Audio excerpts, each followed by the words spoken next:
কিন্তু গুলি করলে মরে একটা, আহত হয় একটা, একটাই যায় স্যার, বাকিটি যায়।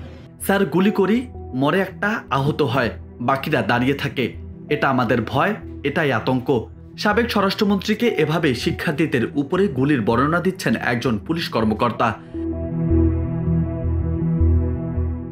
কোটা ইস্যুতে আন্দোলনরতদের গুলি করে কেন দমানো যাচ্ছে না তার ব্যাখ্যা দিচ্ছিলেন ওই পুলিশ কর্মকর্তা। এমন একটি ভিডিও সামাজিক যোগাযোগ মাধ্যমে ভাইরাল হয়েছে। ভাইরালের পর বেশ সমালোচনা হচ্ছে ভিডিওটি নিয়ে।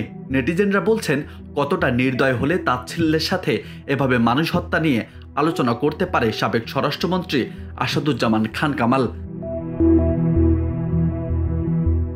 ভিডিওটি বিশ্লেষণ করে দেখা যায় যে পুলিশ কর্মকর্তা সাবেক স্বরাষ্ট্রমন্ত্রীকে গুলির বর্ণনা দিচ্ছিলেন। তার নাম ইকবাল।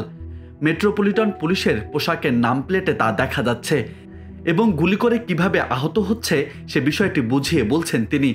পাশেই পুলিশের আইজিপি আব্দুল্লাহ আল মামুন ও অন্যান্য পুলিশ কর্মকর্তারা দাঁড়িয়ে আছেন।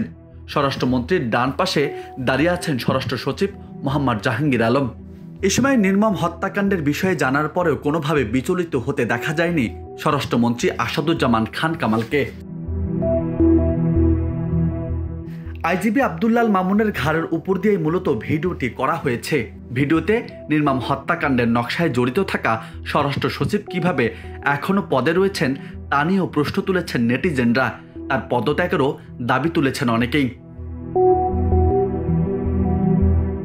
এর আগে কোটা আন্দোলনে পুলিশের গুলিতে হাজারো শিক্ষার্থী নিহত হয়েছে বলে অভিযোগ করেছে আন্দোলনরত শিক্ষার্থীরা। তবে সরকারের পক্ষ থেকে সে সময় এই বিষয়টি নিয়ে কোনো মন্তব্য করতে দেখা যায়নি।